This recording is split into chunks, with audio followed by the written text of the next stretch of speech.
আল্লাহর কাছে তওবা করলো, আল্লাহকে ডাক দিল, ডাক দেওয়ার সাথে সাথে রূহটা বের হয়ে গেছে। পরের দিন আল্লাহ তাআলা হযরত মূসা আলাইহিস সালাতু ওয়াস সালামের কাছে ওহী প্রেরণ করলেন, যাও আমার এক বান্দা মারা গেছে। আল্লাহ কি বলতেছেন? যাও আমার এক বান্দা মারা গেছে। আমার বান্দা আল্লাহর বান্দা, তার মানে আল্লাহর প্রিয় বান্দা। বলতেছে যাও আমার এক বান্দা মারা গেছে, তার দাফন কাফনের ব্যবস্থা করো, তার জন্য সুন্দরভাবে গোসল করে দাফন করায় দাও, জানাজার নামাজ পড়ায় দাও। হযরত মূসা আলাইহিস সালাতু ওয়াস সালাম গেছেন, যাওয়ার পরে দেখে ওই যে এলাকার মধ্যে বদমাইশ ছিল, সবাই জানতো এটা কি বদমাইশ, খারাপ। ওই ছেলেটা হযরত মূসা আলাইহিস সালাতু ওয়াস সালাম আর তখন কোনো প্রশ্ন করলেন না। প্রশ্ন না করে তাকে গোসল করাইলেন, দাফন পড়াইলেন, কাফন পরায়া দাফন করে নামাজ পড়ে চলে যাইতেছেন। হযরত মূসা আলাইহিস সালাতু ওয়াস সালামের সাথে কথা হয় কার? আল্লাহর। হযরত মূসা আলাইহিস সালাতু ওয়াস সালামের সাথে আল্লাহর কথা হচ্ছে।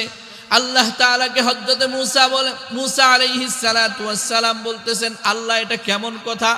ওর বিয়াদবির কারণে যন্ত্রণায় সহ্য করতে না পেরে পাপিষ্ঠকে আমরা এলাকা থেকে বের করে দিলাম, সে আবার আপনার প্রিয় বান্দা হয় কিভাবে? প্রিয় বান্দা হয় কিভাবে? আল্লাহ পাক রব্বুল আলামিন বলতেছেন, ও মূসা, সেই এলাকা থেকে বিতাড়িত হয়ে যখন বনের ভিতরে চলে গেছে, বনের ভিতরে এক পাশে তাকাই, ডান পাশে বাম পাশে সামনে পিছনে তাকায়, দেখে কেউ নাই। অবশেষে আমার আসমানের দিকে তাকাইয়া আমাকে যখন আল্লাহ বলে ডাক দিছে গো, আমি বান্দাকে সাথে সাথেই মাফ করে দিছি। আমি বান্দাকে সাথে সাথেই মাফ করে দিছি, এবং মাফ করে দিয়ে বান্দাদার ঠিকানাকে আমি আল্লাহ জান্নাত বানিয়ে দিয়েছি। সাহাবায়ে কেরাম রিদওয়ানুল্লাহি আলাইহিম আজমাইন আল্লাহর রাসূলকে এইভাবে জমে বসে রয়েছেন। এমন সময় একজন সাহাবী ঘোষণা করলো, সুদূর সিরিয়া থেকে খাবার আসতেছে। কি আসতেছে? সুদূর সিরিয়া থেকে খাবার আসতেছে। উটগুলো মোটামুটি মদিনার কাছাকাছি চলে এসেছে। এই কথা শুনতে দেরি, সকলেই যার যার মনে উঠে চলে গেছে। কেউ নাই, মাত্র 10 জন আছে। কয়জন? 10 জন আল্লাহর রাসূলকে ছেড়ে যায় না।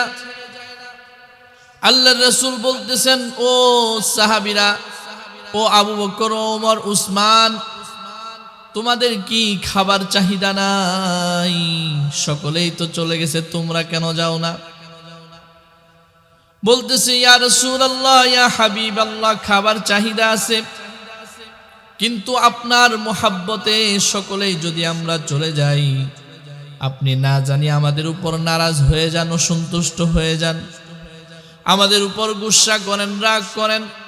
এই জন্য আপনার সন্তুষ্টির জন্য, আল্লাহর সন্তুষ্টির জন্য কোরআন এবং সুন্নতের আলোচনা ছেড়ে আমরা চলে যাই নাই। যখন এই উত্তর আসলো, আল্লাহ পাক রব্বুল আলামিন এতটাই খুশি হয়ে গেলেন, ওই 10 জনের জন্য আল্লাহ পাক রব্বুল আলামিন ফেরেশতার মাধ্যমে তার হাবিবকে জানায় দিলেন, যাও যাও যাও, এই 10 জনের ব্যাপারে আমি আল্লাহ সন্তুষ্ট হয়ে গেছি। তারা যে ধৈর্য সহকারে এরকম ভাবে আমার হাবিবকে ত্যাগ করে নাই, আমি তাদের উপর সন্তুষ্ট হয়ে গেছি। ফেরেশতার মাধ্যমে সংবাদ চলে আসছে, আল্লাহর রাসূল তাদেরকে জানায় দিলেন, ও আমার সাহাবীরা, সকলেই আমার সঙ্গকে ত্যাগ করেছে, সকলেই মাহফিলকে ত্যাগ করেছে, কুরআন সুন্নাহর আলোচনা ছেড়ে চলে গেছে, যার যার খাবারের ক্ষুধার কারণে চলে গেছে, তোমরা যে যাও নাই। এই জন্য আল্লাহ পাক রব্বুল আলামিন তোমাদের উপর সন্তুষ্ট হয়ে তোমাদের জন্য জান্নাতের ঘোষণা করে দিয়েছেন। এই জন্য এখানে বসছি কাকে সন্তুষ্ট করার জন্য? সবাই কাকে? আল্লাহকে সন্তুষ্ট করার জন্য। রাতের এমন একটা সময় আমরা বসেছি, যে সময় আল্লাহ পাক রব্বুল আলামিন তার হাবিব বলেন যে আল্লাহ তাআলা প্রথম আসমানে এসে বান্দাদেরকে ডাকতে থাকেন। আল্লাহ তাআলা প্রথম আসমানে এসে বান্দাদেরকে কি করেন? ডাকতে থাকেন, ও আমার বান্দা তুই নাকি অসুস্থ, আমার কাছে চা, আমি তোকে সুস্থ বানায় দেব। বান্দা খেতি জমি করতে যায়, ক্ষেতের জমিটা নষ্ট হয়ে গেছে, ঋণগ্রস্ত হয়ে গেছো, তুমি আমার কাছে চাও, তোমার ঋণ পরিশোধের ব্যবস্থা আমি আল্লাহ করে দিব। তোমার মেয়েটার বিবাহ হচ্ছে না, খুব চিন্তিত, ও বান্দা আমার কাছে চাও, তোমার মেয়ের বিবাহের ব্যবস্থা আমি করে দেব। সুবহানাল্লাহ। এইভাবে আল্লাহ পাক রব্বুল আলামিন ঘোষণা করতে থাকেন। এই কথাটাই সূরাতুল বাকারার ভিতরে আল্লাহ তাআলা বলতেছেন, ওয়া ইযা সাআলাকা ইবাদি আন্নী ফাইন্নী করিব।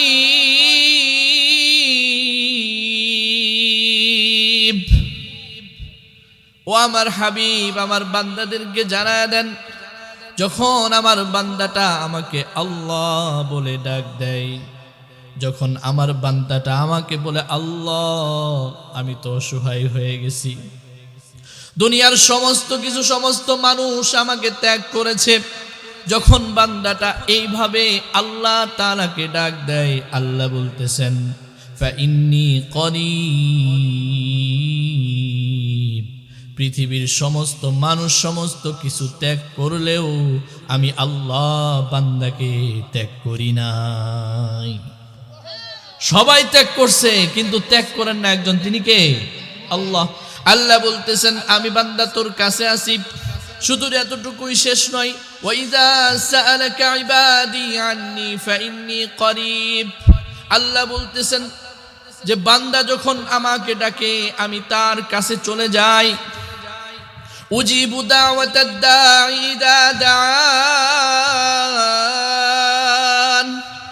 বান্দা যখন আমার কাছে চায়, আল্লাহ আমার তো রিজিকের মধ্যে সংকীর্ণতা এসে গিয়েছে, আল্লাহ আমার তো টাকা পয়সা নাই, আমার তো অর্থ সম্পদ নাই, আল্লাহ আমি তো রোগের মধ্যে ভুগতেছি, আল্লাহ যখন এই আবদারগুলো আমার কাছে করে, উজিবু দাওয়াতাদ দাঈ ইযা দাআন, তার প্রত্যেকটা কথা আমি আল্লাহ নিজ কানে শুনি। সুবহানাল্লাহ কইবেন না? তার প্রত্যেকটা কথা আমি আল্লাহ নিজ কানে শুনি এবং প্রত্যেকটা কথার জবাব আমি আল্লাহ দেই। সুবহানাল্লাহ। যখন সন্তান বিপদে পড়ে বিভিন্ন ভাবে মার কাছে যায়, বাবার কাছে যায়, গিয়ে যখন বলে আব্বা স্কুলে আমার এটা লাগবে ওটা লাগবে, আমার জন্য জামা লাগবে, স্যান্ডেল লাগবে, তখন বাবা মাথার উপর হাত দিয়ে বলে বাপরে তোর কোনো চিন্তা নাই, কারণ তোর বাপ এখনো বেঁচে আছে, তোর চিন্তা করার দরকার নাই, তোর জুতা কিনে দিব, স্যান্ডেল কিনে দেব, তোর স্কুলের ফি যতগুলো বাকি আছে সব দিয়ে দেব। মাথার উপর হাত রেখে যেমন বাবা তার সন্তানকে সান্ত্বনা দেয়, ঠিক তেমনি ভাবে আল্লাহ পাক রব্বুল আলামিন ও বান্দার মাথার উপরে এইভাবে তার কুদরতি হাতটা রাখেন। এইভাবে কুদরতি হাতটা রেখে বান্দাকে সান্ত্বনা দেয়, বান্দা তোমার সম্পদের ভিতরে সমস্যা, হালাল রিজিক নাই, আমি তোর জন্য হালাল রিজিকের ব্যবস্থা করে দিতেছি। বান্দা তোর তো পেরেশানির অভাব নাই, তোর পেরেশানি আমি দূর করে দিচ্ছি। ও বান্দা তুই রোগে সুগে ভুগতেছস, তোর রোগ আমি আল্লাহ সারিয়ে দিচ্ছি। তাহলে বান্দা যখন আল্লাহর কাছে চায়, আল্লাহর সাথে সাথে সেটা কি করে নেন? কবুল করে নেন। এই জন্য আল্লাহ বলতেছেন বান্দা তুমি যখন বিপদের মধ্যে পড়বা, সুখের মধ্যে থাকবা, দুঃখের মধ্যে থাকবা, আমি আল্লাহকে একটা বার শুধু ডাক দিবা, ডাক দিতে দেরি আমি আল্লাহ তোমার ডাকের সাড়া দিতে দেরি করব না। ডাক দিতে দিতে দেরি, সাড়া দিতে যিনি দেরি করবেন না তিনি কে? আল্লাহ। শয়তানের সাথে আল্লাহর চ্যালেঞ্জ হইল, কার সাথে? শয়তানের সাথে আল্লাহর চ্যালেঞ্জ। কারণ শয়তান চাচ্ছে না মানুষ কোথায় যাবে? জান্নাতে যাবে। শয়তান চাই না মানুষ কোথায় যাবে? জান্নাতের ভিতরে যাবে। শয়তান আল্লাহ তাআলাকে চ্যালেঞ্জ করলো, মানুষ বানানোর পর আল্লাহ তাআলার কাছে চ্যালেঞ্জ করলো, রব আমি বান্দার রগের শিরায় শিরায় ঢোকার অনুমতি চাই। কিসের মধ্যে ঢোকার অনুমতি চা? শিরায় শিরায়। হ্যাঁ, আল্লাহ বললেন যা তোকে ক্ষমতা দিলাম, বান্দার শিরায় শিরায় তুই ঢুকতে পারবি, এই ক্ষমতা আমি তোকে দিলাম। এবার বলতেছে আল্লাহ কিয়ামত পর্যন্ত হায়াত চাই। কি পর্যন্ত? কিয়ামত পর্যন্ত হায়াত চাই। মানুষ একজনের পর একজন আসে আবার মারা যায়, কিন্তু শয়তান মরে না। শয়তান কি করে না? মরে না। কিয়ামত পর্যন্ত হায়াত আল্লাহ দিয়ে দিলেন। এবার বলতেছে আল্লাহ আমি বান্দাদের আদম সন্তানের শিরায় শিরায় ঢুকবো। কোথায়? শিরায় শিরায় ঢুকবো, তাকে কুমন্ত্রণা দিব, তাকে জাহান্নামের কিনারায় নিয়ে যাব। আল্লাহ বলতেছেন বান্দা শয়তান তোমার চ্যালেঞ্জ আমি গ্রহণ করলাম, তোমার চ্যালেঞ্জ অ্যাকসেপ্টেড। চ্যালেঞ্জকে কি করলাম? গ্রহণ করলাম। আমার বান্দাকে তুমি ডান থেকে কুমন্ত্রণা দিতে দিতে জাহান্নামের দ্বার প্রান্তে নিয়ে আসবা, আমার বান্দাকে বাম থেকে কুমন্ত্রণা দিতে দিতে তুমি জাহান্নামের কিনারায় নিয়ে আসবা, আমার বান্দাকে পিছন থেকে কুমন্ত্রণায় দিতে দিতে জাহান্নামের কিনারায় নিয়ে আসবা। ও শয়তান সামনে থেকে কুমন্ত্রণা দিতে দিতে তুমি তখন জাহান্নামের কিনারায় নিয়ে আসবা। জাহান্নামের কিনারায় আয়েশা বান্দা যখন আসমানের দিকে তাকায়া, উপরের দিকে তাকায়া আমাকে বলবে আল্লাহ, কি বলবে? আমাকে শুধু একটা কথা বলবে, আল্লাহ রব্বানা যালামনা আনফুসানা ওয়া ইল্লাম তাগফির লানা ওয়া তারহামনা লানাকুনান্না মিনাল খাসিরিন। শয়তান ডান থেকে বাম থেকে পিছন থেকে সামনে থেকে চক্রান্ত করিয়া যখন জাহান্নামের কিনারায় বান্দাকে পৌঁছায় দেয়, বান্দাটা যখন আল্লাহর দিকে রুজু হইয়া তাকায়া যখন আল্লাহকে বলে আল্লাহ,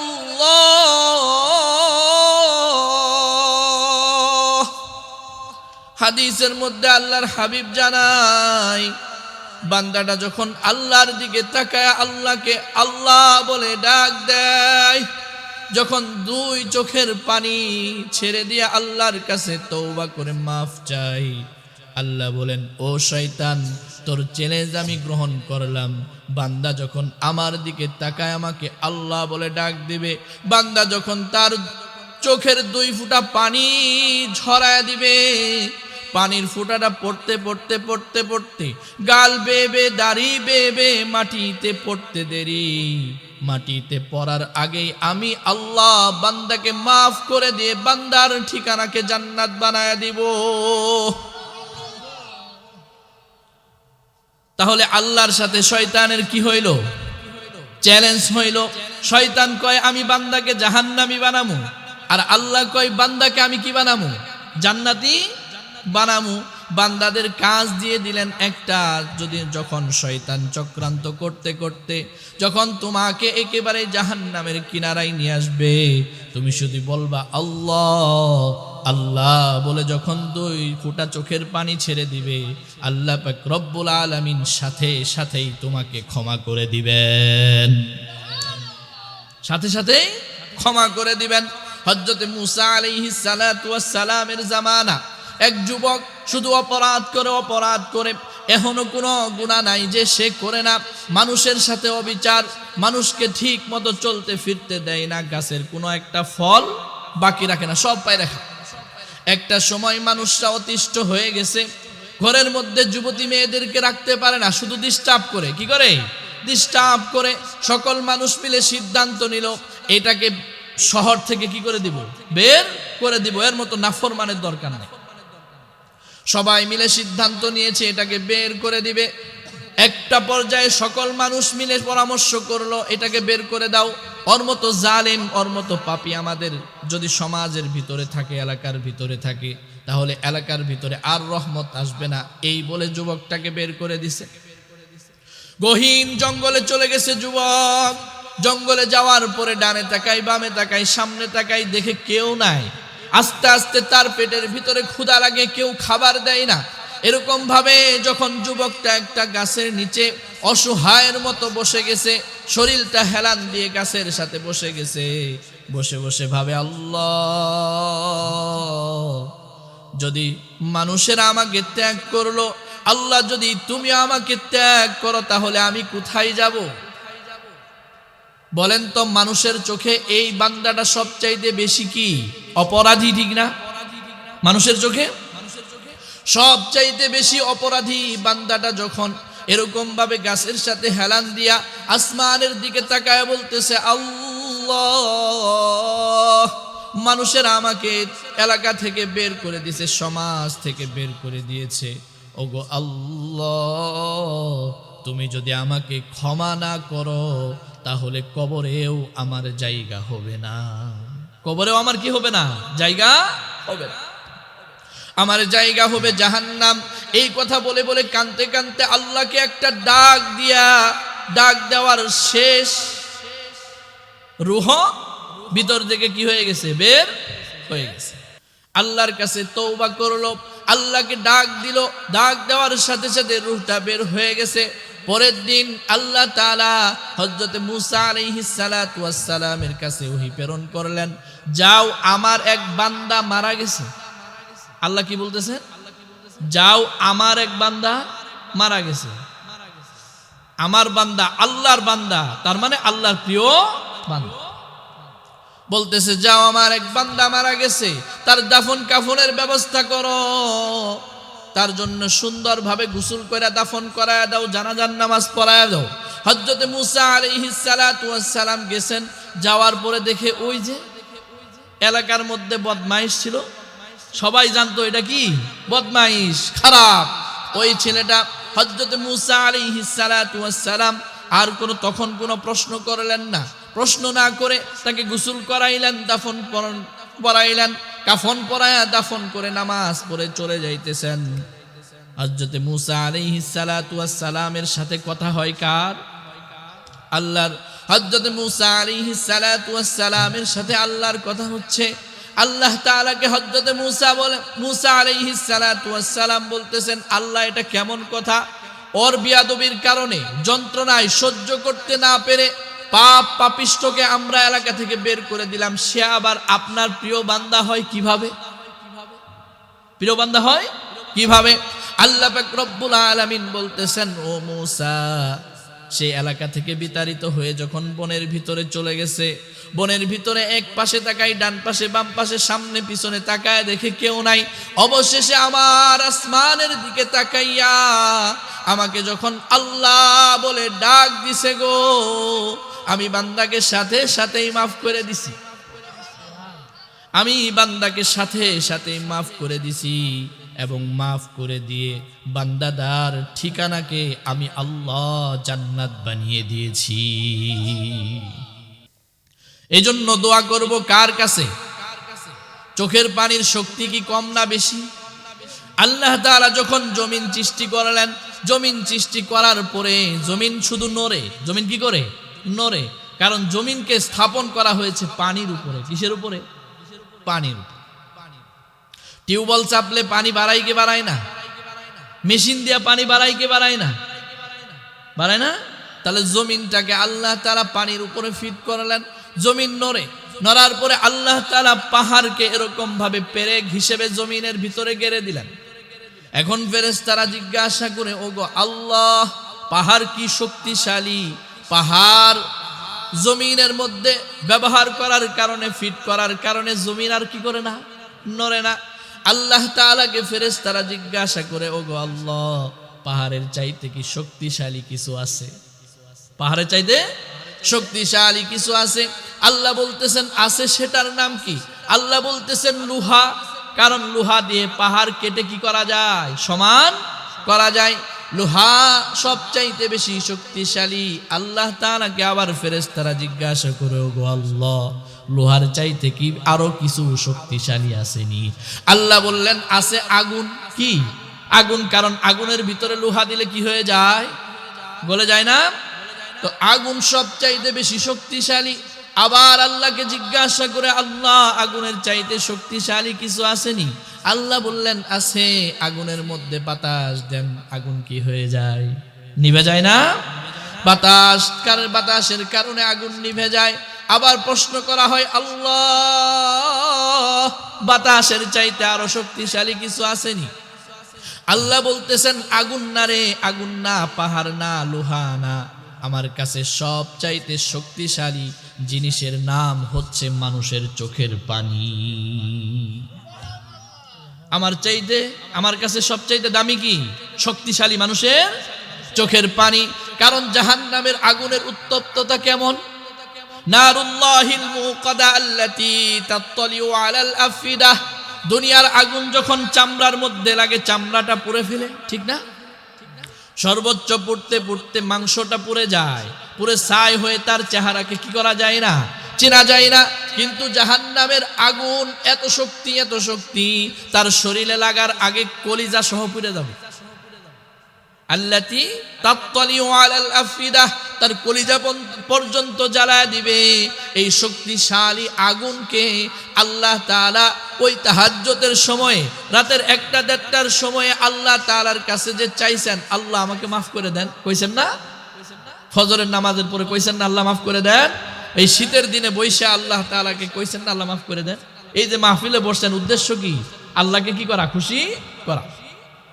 তো আল্লাহ বলতেছেন ওই যে বান্দার রাতের সেই চোখের পানি, 1 ফোঁটা 2 ফোঁটা চোখের পানি, এই পানি দিয়া আমি ওই জাহান্নামের আগুনকে নিভায়া দিব। বলেন তো চোখের পানি কি এক পুকুরের সমান, এক সাগর, এক নদী, নাকি খুবই ক্ষুদ্র? পাওয়ার কি কম না বেশি? বেশি। এই জন্য চোখের পানির বড় দাম। আল্লাহ তাআলার কাছে চোখের পানির বড় দাম। চোখের পানির চাইতে দামি আর কোনো কিছুই নাই। এজন্য গভীর রজনী আলোচনা লম্বা করব না, চোখের পানিগুলো ছেড়ে আল্লাহ তাআলার কাছে মুনাজাত করে এরপরে যাব ইনশাআল্লাহ।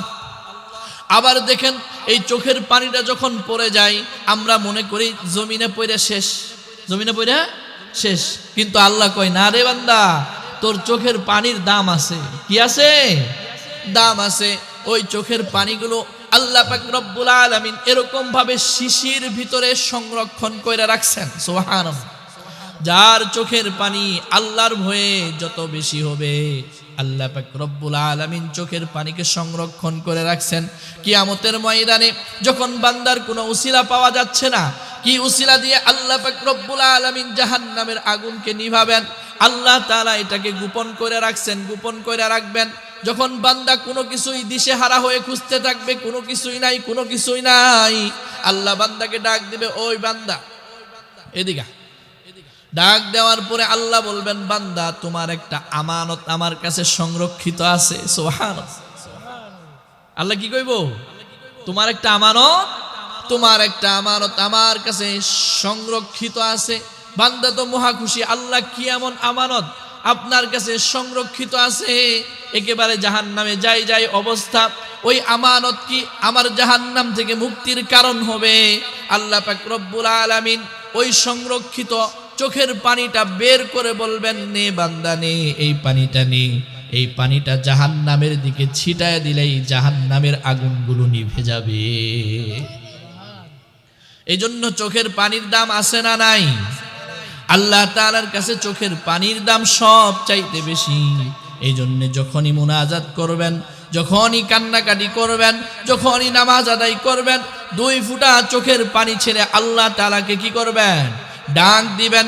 এই কথাটাই আল্লাহ তাআলা কোরআনের কারিমে সূরা বাকারার ভিতরে বলতেছেন, ওয়া ইযা সাআলাকা ইবাদি আন্নী ফাইন্নী করিব।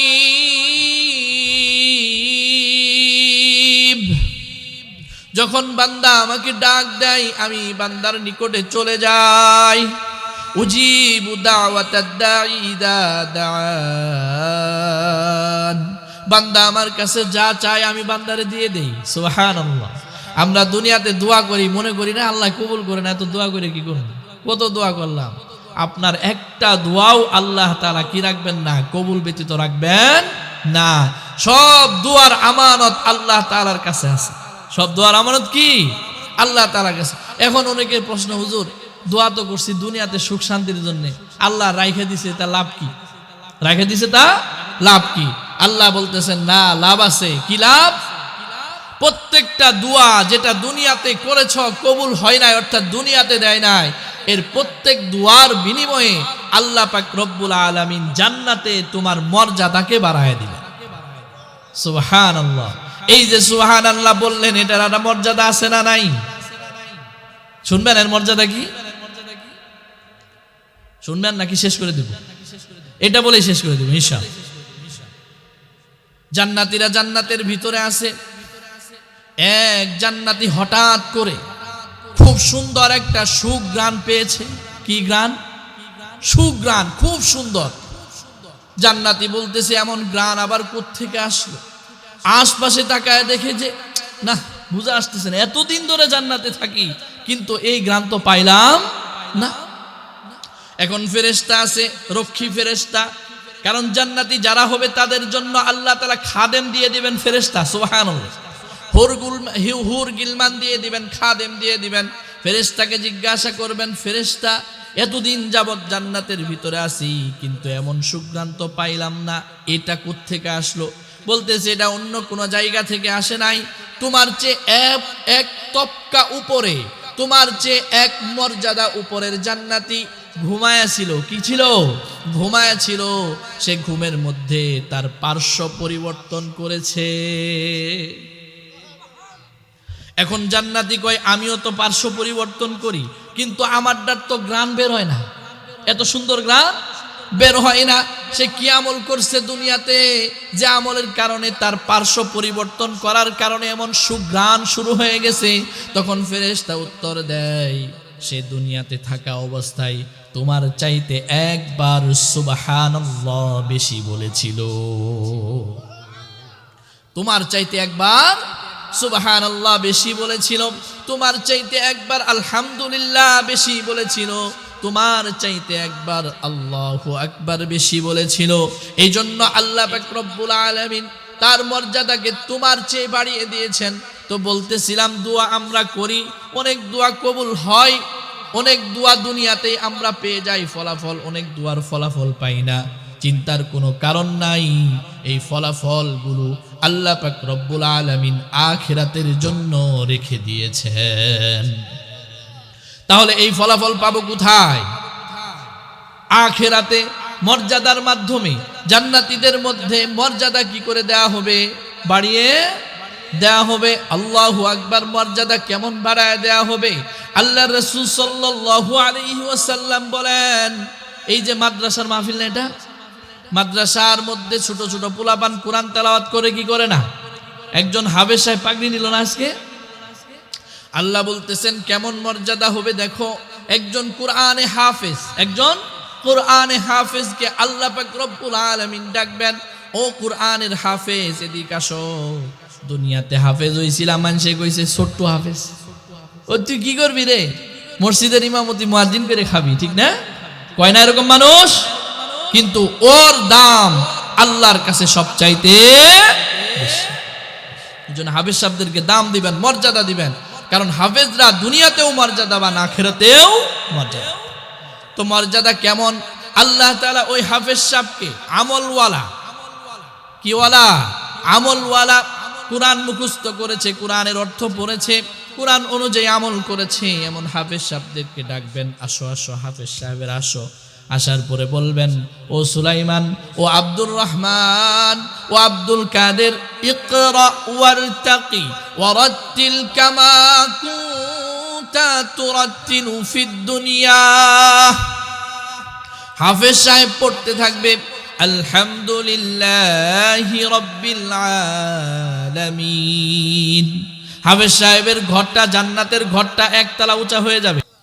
আবার বলবে আর রহমানির রহিম। হাফেজ সাহেবের ঘরটা দোতলা হয়ে গেছে। আল্লাহু আকবার।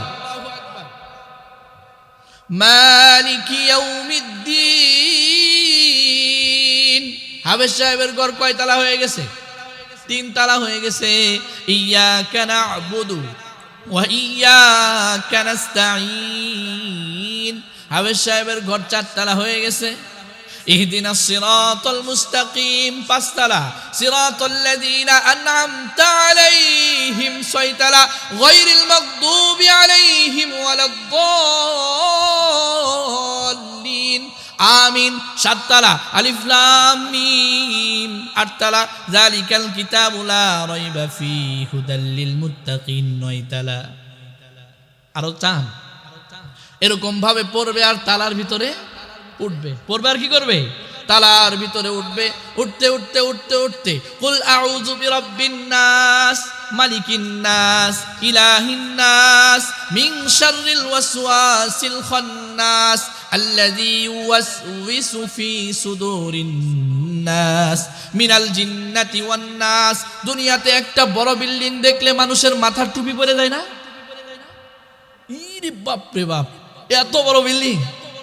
জান্নাতীরা দেখবে হাফেজ সাহেবের বিল্ডিং কয়তলা হয়ে গেছে। দুনিয়াতে কয়শো তলা পর্যন্ত আছে?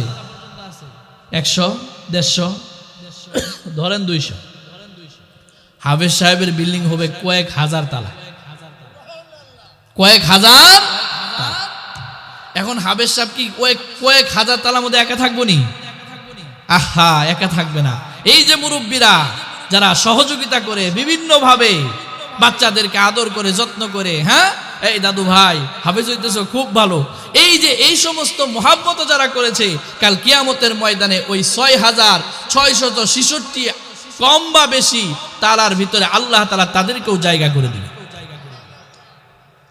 তাহলে ওই হাফেজ সাহেবের বিল্ডিং দেখতে যায় অন্য জান্নাতীদের টুপি পরে যাব, টুপি কি হয়ে যাব, নিচে পড়ে যাব। আরে বাবারি, এত বড় বিল্ডিং কার? আল্লাহ বলবেন এত বড় বিল্ডিং কার এটা বইলা লাভ নাই।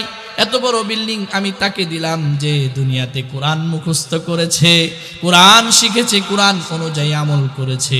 আল্লাহ পাক রব্বুল আলামিন এত মর্যাদা তাদেরকে দিবেন। সুবহানাল্লাহ। এজন্য বাচ্চাদেরকে কোরআন পড়াবো তো ইনশাআল্লাহ, শিখাবো তো ইনশাআল্লাহ, বাচ্চাদেরকে আদর করব, মোহাব্বত করব তো ইনশাআল্লাহ, মাদ্রাসাতে মোহাব্বত করব তো ইনশাআল্লাহ। হ্যাঁ ইনশাআল্লাহ। এই জন্য আমার আলোচনা শেষ। ওয়াইদা সাআলাকা ইবাদি আন্নি ফাইন্নী করিব। বান্দা যখনই তুমি আল্লাহকে ডাকবা তখনই আল্লাহ তোমার ডাকে সাড়া দিবে। যখনই তুমি আল্লাহর কাছে কোনো প্রয়োজনের কথা বলবা তখনই আল্লাহ পাক রব্বুল আলামিন তোমার প্রয়োজনটাকে পুরা করে দিবেন। সুবহানাল্লাহ। এই জন্য চাইবো কার কাছে? সকলেই বলি চাইবো কার কাছে? দিবেন যিনি, তিনি কে? আল্লাহ। চাইতে পারবো তো ইনশাআল্লাহ? কানবো, যদি কাদা না আসে, চোখের পানি না আসে, চোখের পানি নিয়ে আসার কি করব? ভান করব, যাতে করে আল্লাহ পাক রব্বুল আলামিন আমাদেরকে কি করে দেয়? মাফ করে দেয়। আল্লাহুম্মা আনতাস সালাম ওয়া মিনকাস সালাম তাবারাকতা রব্বানা ওয়া তাআলাইকা ইয়া জাল জালালি ওয়াল ইকরাম। আল্লাহ, তোমার বান্দারা তোমার ভয়ে তোমার কোরআনকে শোনার জন্য এখনো বাড়িতে যায় নাই। আল্লাহ, তোমার রাসূলের হাদিসকে শোনার জন্য এখনো বাড়িতে যাই নাই। আল্লাহ,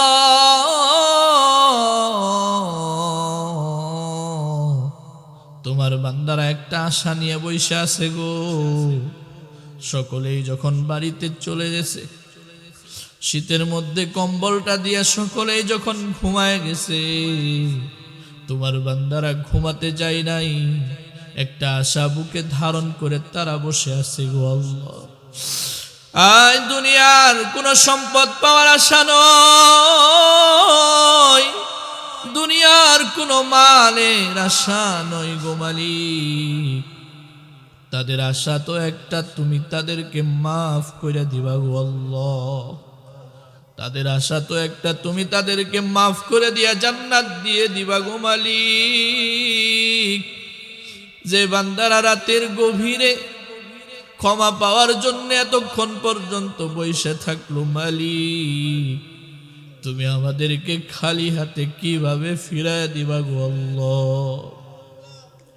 তোমার দরবার ছাড়া তো আর কোনো দরবার নাই। দুনিয়ার ভিখারি এক দরবারে গেলে ফিরায় দিলে আরেক দরবারে যাই, আরেক ঘরের ভিতরে করা না রে। কিন্তু মালিক, এমন এক দরবারে হাত উঠাইছি যে দরবার থেকে আমাদেরকে ফিরায় দিলে জাহান্নাম ছাড়া আমাদের কোনো গতি নাই। ও মালিক, তুমি না শয়তানের সাথে চ্যালেঞ্জ করছো? শয়তান যখন ডান থেকে বাম থেকে সামনে থেকে পিছন থেকে কুমন্ত্রণা দিয়ে জাহান্নামের কিনারায় নিয়ে যাবে, বান্দা যখন আসমানের দিকে তাকায় আল্লাহ আল্লাহ বলে ডাক দিবে, তুমি বান্দাকে মাফ করে দিবা। তোমার বান্দারা তোমাকে আল্লাহ বলে ডাকে, তুমি বান্দাদেরকে মাফ করে দাও। ওগো আল্লাহ, তুমি তাকায় দেখো মুরব্বী, বয়সের ভারে দাড়িগুলা সাদা হয়ে গেছে গো আল্লাহ। যৌবনের সেই শরীরটা এখন নুয়ে পড়েছে, চামড়াটা ঢিলা হয়ে গেছে আল্লাহ। চোখের পানি দিয়ে সাদা দাড়িগুলা ভিজে গেছে গো আল্লাহ। সাদা দাড়িওয়ালা যখন কোন মানুষ তোমার কাছে হাত উঠায়, তুমি নাকি তাকে মাফ না করে দিয়া পারো না গো আল্লাহ। আল্লাহ তুমি মাফ করে দাও, আল্লাহ তুমি মাফ করিয়া দাও। আল্লাহ যে আশা বুকের ভিতরে ধারণ করছি আল্লাহ, আল্লাহ সেই জান্নাত পর্যন্ত আমাদেরকে পৌঁছায় দাও। ও মালিক, যারা হাত উঠাইছে কারো মা নাই, কারো বাবা নাই, আল্লাহ এই শীতের দিনে বিছানার মধ্যে কম্বল দিয়ে থাকলেও শীত লাগে, লেপ দিয়ে থাকলেও শীত লাগে গো মালিক। বাবার কবরে তো লেপ নাই, তুষক নাই, মার কবরে তো লেপ নাই, তুষক নাই। আল্লাহ কার মা কার বাবা ঠান্ডার মধ্যে কেমন আছে জানি না। 3 টুকরা মার্কিন কাপড় দিয়ে পেঁচায়া ঠান্ডা মাটির মধ্যে শুয়ায় দেওয়া হয়েছে গো আল্লাহ। নিচেও মাটি, উপরেও মাটি, ডানেও মাটি, বামেও মাটি। আল্লাহ প্রত্যেকের আব্বা আম্মাকে মাফ করিয়া দাও, প্রত্যেকের আব্বা আম্মাকে মাফ করিয়া দাও। কার জানি কলিজার টুকরা সন্তান কবরবাসী হয়ে গেছে, তাকেও মাফ করিয়া দাও আল্লাহ। প্রত্যেক মুমিন মুমিনাতের কবরগুলোকে জান্নাতের টুকরা বানায়া দাও আল্লাহ। এই মাদ্রাসাকে কবুল আর মঞ্জুর করিয়া নাও। ছোট ছোট মাসুম বাচ্চারা কোরআন শিখে তাদেরকে কোরআনের হাফেজ হিসেবে কবুল আর মঞ্জুর করিয়া নাও আল্লাহ। মাদ্রাসাকে কবুল আর মঞ্জুর করিয়া নাও। বিশ্বের ভিতরে এই মাদ্রাসাকে তুমি চমকায়া দাও, আলোকিত করিয়া দাও আল্লাহ। মাহফিল যারা আয়োজন করেছে তাদেরকে কবুল আর মঞ্জুর করো আল্লাহ। তাদের এই শ্রমকে কিয়ামতের ময়দানে নাজাতের উসিলা বানায় দাও আল্লাহ। যারা কষ্ট করে মেহনত করে আল্লাহ অ্যারেঞ্জ করেছে, মাইকের ব্যবস্থা করেছে আল্লাহ, সাউন্ড সিস্টেমের ব্যবস্থায় যারা রত আছে আল্লাহ, বিভিন্ন ভাবে শ্রম দিয়েছে, মেধা দিয়েছে, সকলকেই তুমি মাফ করিয়া দাও আল্লাহ। রাত গভীর হয়ে গেছে আল্লাহ, তুমি তো আসমানে এসে আমাদেরকে ডাকতেছো মালিক আল্লাহ। আমাদের সকলের মনের আশাকে পূরণ করিয়া দাও আল্লাহ। আমরা সকলেই কবর পথের যাত্রী গো মালিক, এমন এক দেশের যাত্রী যেই দেশ থেকে আর ফিরে আসা যায় না আল্লাহ। গুরুস্থান এমন এক জায়গা গো মালিক, গুরুস্থানের পাশে কেউ জমি কিনা বাড়ি করতে চায় না আল্লাহ।